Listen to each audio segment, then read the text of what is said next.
말씀 함께 교독하겠습니다. 하나님의 말씀은 출애굽기 3장 1절로 5절까지의 말씀입니다. 저와 여러분이 한 절씩 교독하겠습니다.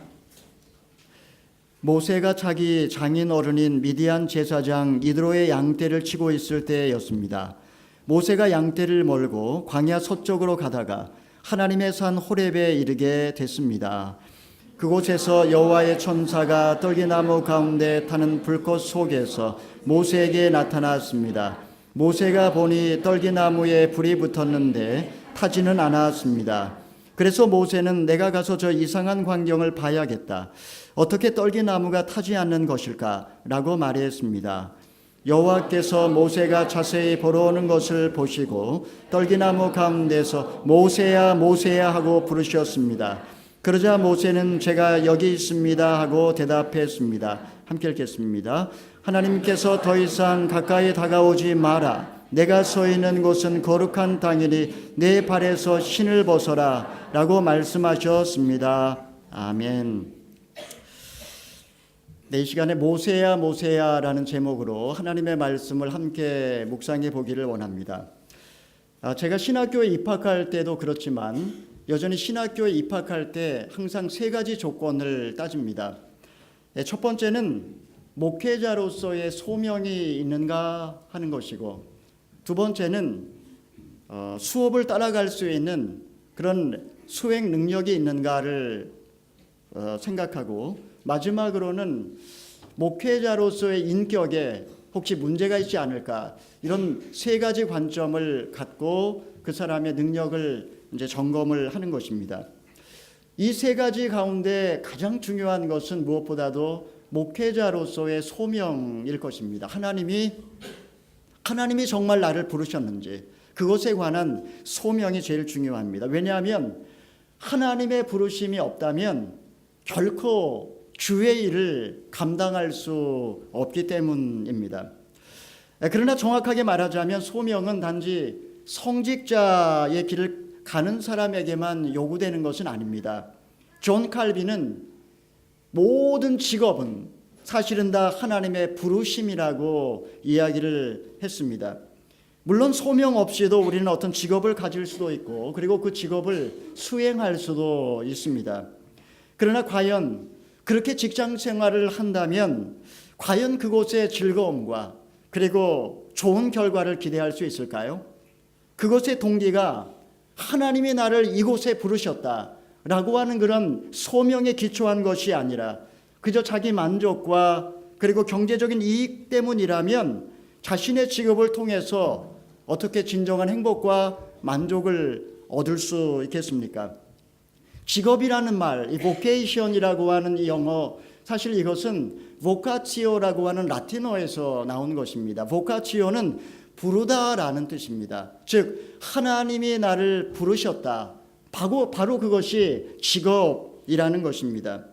그러므로 이 직업이라는 것은 그저 나의 성격이나 나의 재능에 맞춰서 그냥 선택하는 것이 아니라 사실은 철저히 하나님의 소명에, 하나님이 나에게 이 직업으로 부르셨는지에 관해서 먼저 점검을 해봐야 한다는 것입니다. 하나님이 나를 이 직업으로 부르셨다. 이 소명이 분명할 때에 우리는 삶의 위대한 전기를 맡고 바로 그 직업을 통하여 하나님께 영광을 나타낼 수 있는 것입니다. 오늘 본문은 모세가 호렙산에서 하나님의 소명을 받는 그런 장면을 기록을 하고 있습니다. 때는 모세가 40년간 이집트의 궁중 생활을 마감하고 이스라엘 민족의 지도자로 자처하다가 민족들에게 거절당한 뒤 살인자가 되어서 미디안 광야로 쫓겨나서 40년의 그 양치기 생활을 하던 어느 날 일어난 일입니다. 여기서 모세는 출애굽의 지도자로서 하나님의 소명을 받습니다. 그것은 본인의 의사와 상관없이 하나님의 일방적이고도 주권적인 선택에 기초한 것이었습니다. 그렇다면 모세는 이 하나님의 부르심을 받을 때에 무엇을 하고 있었습니까? 그는 또 이 하나님의 부르심을 받았을 때 어떻게 반응을 하였습니까? 이 시간에 우리는 이 말씀을 통해서 우리를 향한 나를 향한 하나님의 부르심, 과연 하나님은 나를 어디로 부르셨는지 그 부르심에 관해서 함께 생각을 해보고자 합니다.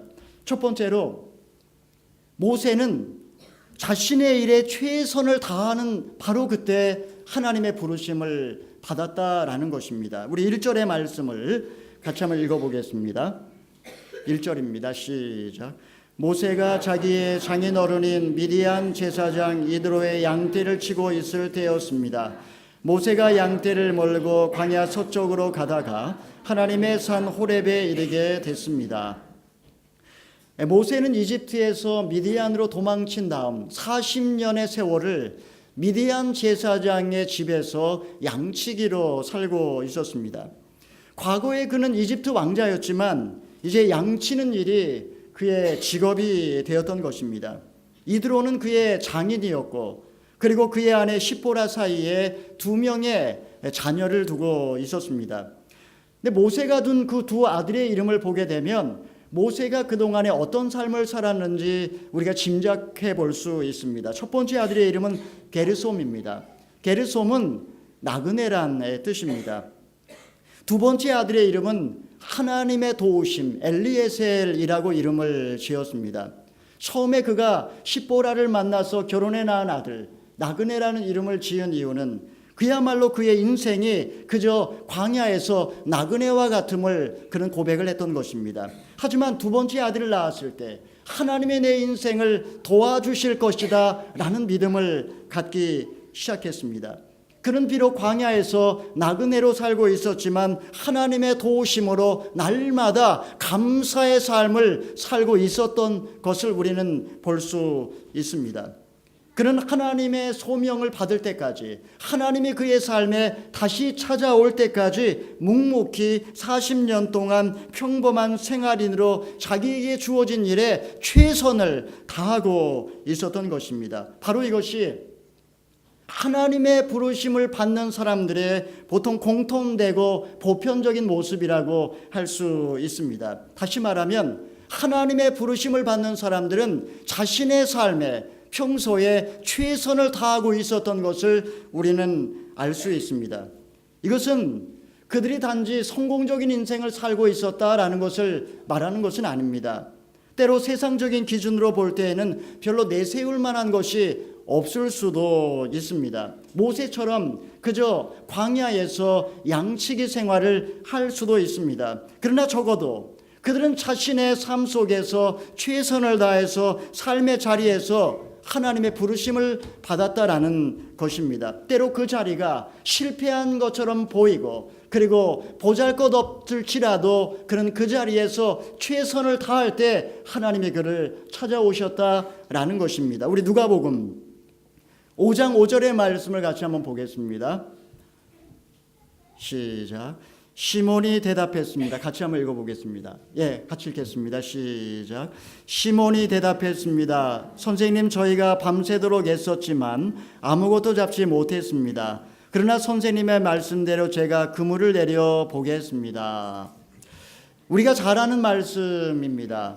베드로가 예수님을 만나던 그날 그는 밤새도록 성실하게 그물을 내리고 있었습니다. 애석하게도 그는 밤이 맞도록 수고하였지만 얻은 것이 전혀 없었습니다. 그럼에도 불구하고 그는 가장으로서 밤이 맞도록 최선을 다해서 고기를 잡고 있었던 것입니다. 베드로뿐만 아니라 12 제자들 가운데 어느 누구도 빈둥빈둥 놀다가 제자로 소명을 받은 사람은 한 사람도 없었습니다. 왜냐하면 하나님이 부르시는 사람, 그 사람에게 가장 중요하고 첫째 되는 태도는 바로 성실함이기 때문입니다. 그런 이유 때문에 예수님께서는 달란트 비유를 통하여서 참으로 착하고 충성된 종을 칭찬하면서 정말 하나님이 쓰시는 사람에게 필요한 덕목은 충성, 곧 성실함인 것을 우리에게 가르쳐 주신 것입니다. 사랑하는 우리 청년 여러분, 아직 하나님의 부르심을 받지 못했습니까? 내가 무엇을 위해 어떻게 살아야 될지 나의 미래가 아직 불투명하고 불확실합니까? 괜찮습니다. 아직 대학교에 다니고 있고 또 청년 시절에 우리의 미래가 확실하지 않을 수도 있습니다. 그러나 정말 중요한 것은 내가 지금 미디안 광야에 살고 있다면 바로 그 미디안 광야에서 내게 주어진 바로 그 일에 최선을 다하는 것, 바로 이것이 부르심을 받는 자의 조건이라는 사실입니다. 지금 만약에 내가 세상적으로 내세울 만한 것이 없다 할지라도 하루하루 성실하게 책임감 있게 사실 수 있기를 바랍니다. 어제와 같이 오늘도 그리고 영원토록 최선을 다하는 바로 그 사람에게 하나님은 어느 날 찾아오셔서 내가 너를 쓰겠다고 하나님이 여러분을 부르실 것입니다. 두 번째로 하나님이 모세를 부르셨습니다. 그 부르실 때에 그는 영적으로 깨어 있었다. 이것이 굉장히 중요한 것입니다. 우리 2절 3절의 말씀을 같이 한번 읽어보겠습니다. 우리 2절 3절 제가 읽어보겠습니다. 그곳에서 여호와의 천사가 떨기나무 가운데 타는 불꽃 속에서 모세에게 나타났습니다. 모세가 보니 떨기나무에 불이 붙어 있는데 타지는 않았습니다. 그래서 모세는 내가 가서 저 이상한 광경을 봐야겠다. 어떻게 떨기나무가 타지 않는 것일까라고 말했습니다. 이 본문에 나오는 떨기나무는 사막에서 흔히 볼 수 있는 아카시아과에 속하는 가시나무입니다. 사막의 거주자들 또는 여행자들이 흔히 볼 수 있는 거기 때문에 이 떨기나무 자체는 특별한 것은 아닙니다. 특별히 가시나무에 불이 붙었다고 하지만 사실 사막에서는 이 강렬한 태양빛 때문에 바짝 말라버린 이 가시나무에 종종 불이 붙는 그런 경우도 있었습니다. 그렇기 때문에 모세 역시 이것을 대수롭지 않게 그냥 지나칠 수도 있었을 것입니다. 하지만 그는 떨기나무에 불이 붙었지만 타지 않는 것을 이상하게 여겼습니다. 아마도 그는 이 사막에서 떨기나무를 볼 때마다 이집트에서 노예 생활하고 있는 비참한 자신의 동족을 생각했는지도 모르겠습니다. 또는 광야에서 양치기 생활을 하고 있는 정말 볼품없고 초라한 자기 자신을 아마 생각했을 수도 있습니다.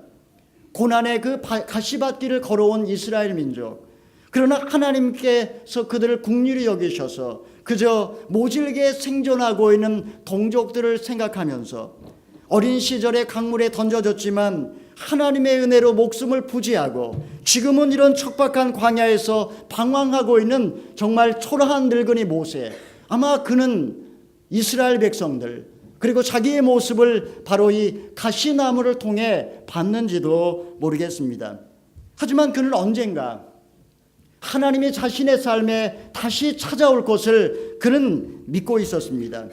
그는 영적으로 깨어 있었고 하나님이 어느 순간에 그의 삶에 찾아올 바로 그날을 기다리고 있었던 것입니다.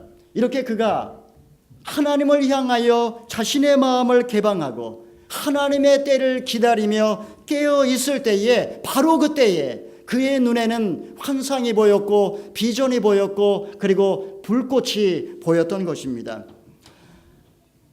1986년 겨울에 저는 최전방 GOP에서 혹독한 군 광야 훈련을 받고 있었습니다.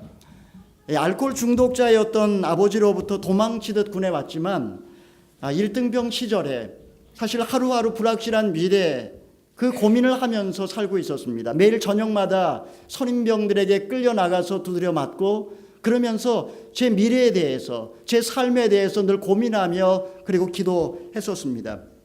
하지만 그 칠흑같이 어두운 군 광야 훈련 기간 동안에 제 영혼 가장 깊은 곳에 한 줄기 빛이 비추기 시작을 했습니다. 그때 저는 하나님께서 제 삶에 찾아오실 거라고 믿고 있었고 그리고 하나님이 제 삶 속에 뭔가 지금 어떤 일을 행하고 계시다라는 그런 사인을 보게 되었습니다.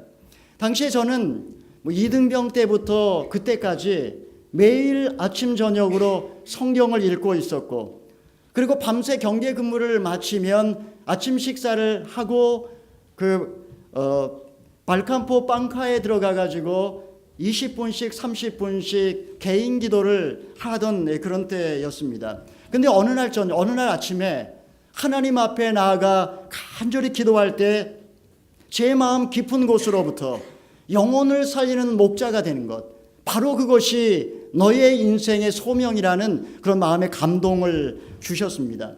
그리고 그 하나님의 음성이 제 인생을 바꾸어 놓았습니다. 그때 제 나이가 22살이었습니다.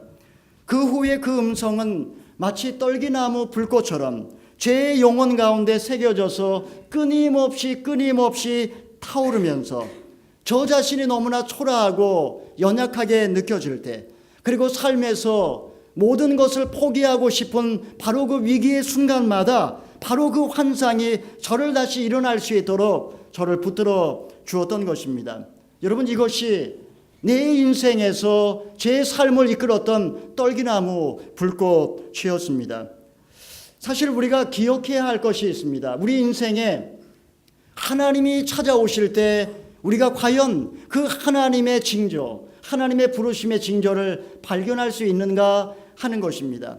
우리가 반드시 기억해야 할 한 가지는 우리가 성실하게 살아가는 것 중요하지만, 그러나 더 중요한 것은 소명에 응답하지 못한다면 오히려 그 성실함이 우리의 삶 속에 오히려 하나님의 그 부르심에 응답하지 못하게 할 수도 있다라는 것입니다. 다시 말하면 우리가 너무나 성실하게 일상성 속에 빠져서 살아가다 보면 하나님의 음성도, 하나님의 손길도 깨달을 수 없다라는 것입니다.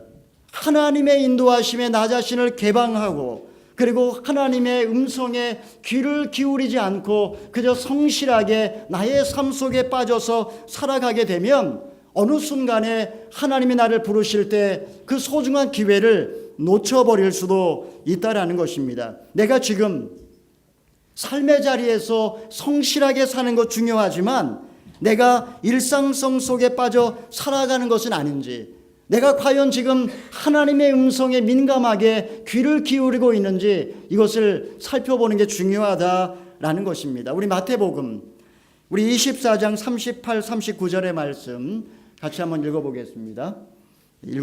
시작. 홍수가 나기 전 사람들은 노아가 방주에 들어가던 그날까지도 먹고 마시고 장가가고 시집가고 하다가 홍수가 나서 그들을 모두 쓸어버릴 때까지 무슨 일이 일어나고 있는지 전혀 알지 못했다. 인자가 올 때도 그와 같을 것이다. 이 본문 말씀은 일상성 속에 빠져 살아가는 인간들의 종말론적인 모습이라고 말할 수 있습니다. 여기서 주님께서는 먹고 마시고 시집가고 장가가는 것, 이게 잘못됐다, 이걸 말씀하시는 것이 아닙니다. 저는 우리 청년들이 자주 모여서 먹고 마시고 또 서로 좋은 배필을 만나서 가정을 이루고 이렇게 아름다운 그런 신앙 공동체를 만들어가기를 원합니다. 예수님께서 이 말씀을 하신 것은 먹고 마시고 시집가고 장가가는 게 잘못됐다라는 말이 아니라, 이 말씀의 포인트는 일상성에 빠져서 주님이 오실 것을 망각하고 살아가는 그것을 지적하는 것이라고 말씀할 수 있습니다. 모세는 일상성에 성실했지만 일상성에 빠져서 살아가지는 않았습니다. 적어도 그는 하나님이 그의 인생에 뭔가 새 일을 행하실 것을 기대하면서 그에게 불꽃 가운데 나타났을 때 그 징조를 알아볼 만큼 그는 영적으로 깨어 있었던 것입니다. 사랑하시는 우리 청년 여러분, 여러분은 어떻습니까? 주님께서 주실 그 새로운 소명의 기회 앞에 지금 나는 민감하게 지금 마음의 문을 열어놓고 있습니까? 아니면은 일상성 속에 빠져서 지금 마음의 문을 닫고 있습니까? 영적으로 깨어 있습니까? 아니면은 하나님의 음성에 귀를 기울이지 않고 그저 하루하루 일상성 속에 빠져서 그렇게 살아가고 있습니까?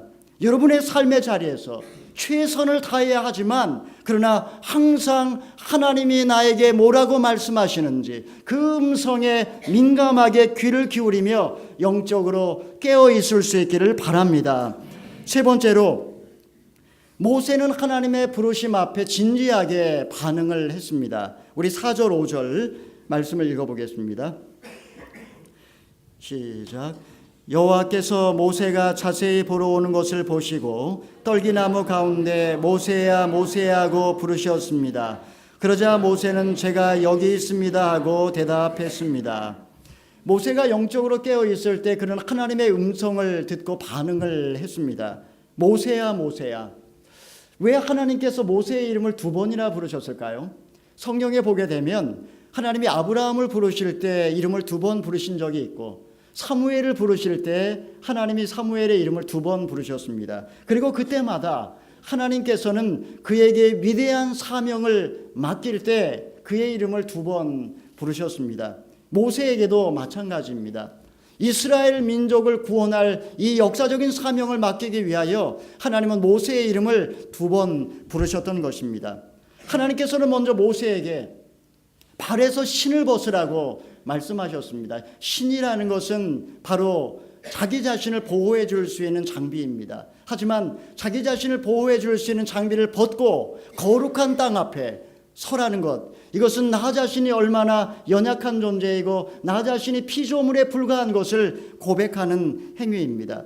그리고 주님께서는 바로 모세에게 구체적으로 소명을 주셨습니다. 그것은 바로 고통 가운데 울부짖고 있는 이스라엘 백성들을 건져내라는 위대한 사명이었습니다. 하지만 이 사명을 들었을 때 모세는 자신이 없었습니다.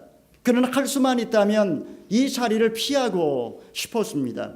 벌써 40년의 세월이 흘렀지만 지금 모세의 마음속에는 상처가 여전히 남아 있었던 것입니다. 그는 여러 가지 핑계를 대며 하나님의 부르심을 거절합니다. 하지만 그는 하나님의 부르심 앞에 귀를 막은 것은 아닙니다. 하나님 앞에 구체적인 이유를 들면서 자신은 못하겠다고 항변을 하고 있습니다. 말이 어눌하고, 그리고 혀가 둔하기 때문에 완악한 백성들을 설득할 수 없을 것이고, 그렇기 때문에 보낼 만한 자를 보내라고 하나님 앞에 마지막까지 변명을 하고 있습니다. 그렇다면 이에 대해 하나님은 뭐라고 말씀하셨습니까? 우리 출애굽기 4장 11절 12절 말씀 읽어보겠습니다. 시작. 여호와께서 모세에게 말씀하셨습니다. 사람에게 입을 준 자가 누구냐? 또 귀머거리나 벙어리가 되게 하거나 눈을 보게 하거나 눈멀게 하는 자가 누구냐? 나 여호와가 아니냐? 여러분, 이게 무슨 말입니까? 내가 너를 불렀기 때문에 내가 책임지고 너에게 필요한 모든 것을 내가 채워주겠다라는 약속의 말씀입니다. 너의 입에 언변이 필요하면 내가 말을 줄 것이고, 너에게 대변인이 필요하면 말을 잘하는 사람을 너에게 동역자로 붙여주겠다라는 말입니다. 그래서 실제로 하나님께서는 모세에게 아론을 옆에 동반자로 보내주신 것입니다. 사실 40년 전의 모세, 그는 혈기왕성한 자신만만한 사람이었습니다. 그러나 동족들로부터 외면당하고, 그리고 바로에게 쫓겨 미디안 광야에서 40년 양치기 생활을 하면서 지금 모세는 그야말로 너무나 많이 늙었고, 그리고 자신감도 상실했습니다. 그렇다면 왜 하나님께서는 젊고 패기 있을 때, 이집트의 왕자로 있을 때 그를 부르지 않으시고 왜 이제 와서 그를 찾으신 것일까요? 80 먹은 노인, 그에게 무슨 기대를 걸고 이렇게 엄청난 일을 맡긴 것일까요? 일찍이 무디 목사님께서는 이 모세의 인생을 세 가지 단계로 설명을 하신 적이 있었습니다. 첫 번째 단계는 이집트 궁중에서 그 왕자 모세, 그야말로 자신 스스로를 굉장한 사람이라고 여겼던 바로 그때, 자기 자신을 썸바디라고 생각했던 바로 그때를 1단계로 이야기를 했습니다. 그리고 2단계는 미디안 사막의 목자 모세, 스스로 아무것도 아닌 존재, 노바디, 아무것도 아닌 존재로 여겼던 단계를 2단계라고 이야기를 했고, 그리고 세 번째 단계는 출애굽의 사명으로 부름을 받은 지도자 모세, 오직 하나님만을 의탁하는 하나님의 버디, 하나님의 벗으로서의 모세, 이 3단계로 무디 선생님은 설명을 한 적이 있었습니다. 사랑하는 우리 청년 여러분, 여러분은 지금 어느 단계에 와 있습니까? 아마 20대 초반 또는 20대 후반의 나이에 지금 살아가고 있을 거라고 생각합니다. 아직 20대니까 아마 여러분 마음속에 자신만만한 그런 자신감이 있을 수도 있을 것입니다. 또는 내면 가운데 나는 아무것도 아니라고 하는 그런 내면의 자신감이 상실이 있을 수도 있습니다. 하나님만이 나의 유일한 의지의 대상이라고 그렇게 믿고 의지하고 기도하는 우리 청년들도 있을 것입니다. 하나님께서 우리의 삶을 찾아오실 때에 우리에게 굉장한 응답이 필요한 것이 아닙니다. 내가 해보려고 할 때 나는 실패할 수밖에 없지만 하나님이 나를 부르실 때에 하나님이 나의 삶을 이끌어 가실 것이다. 하나님이여 내가 여기 있나이다.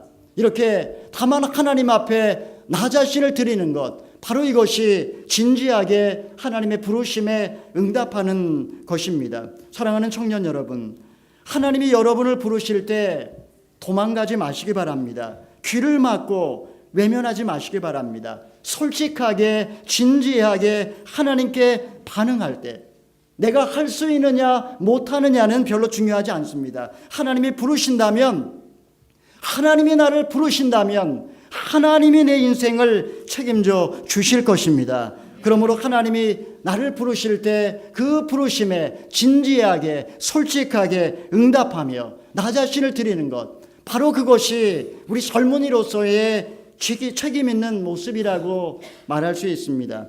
영어의 responsibility, 책임이라는 말은 response plus ability입니다.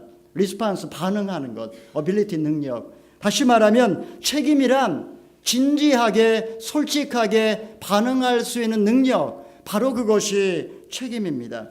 하나님 앞에 진지하게 반응하고 응답할 때 하나님께서 우리에게 소명을 감당할 수 있는 능력 또한 주실 줄 믿으시기를 바랍니다. 예수님께서 제자들을 부르실 때 그들에게 품으신 소명을 한번 생각해 보십시오. 예수님께서 이렇게 말씀하셨습니다. 나를 따라오너라. 내가 너희로 사람 낚는 어부가 되게 하리라. 여기서 따라오라는 것은 주님의 명령이죠. 우리가 해야 할 것은 그저 따라가는 것입니다.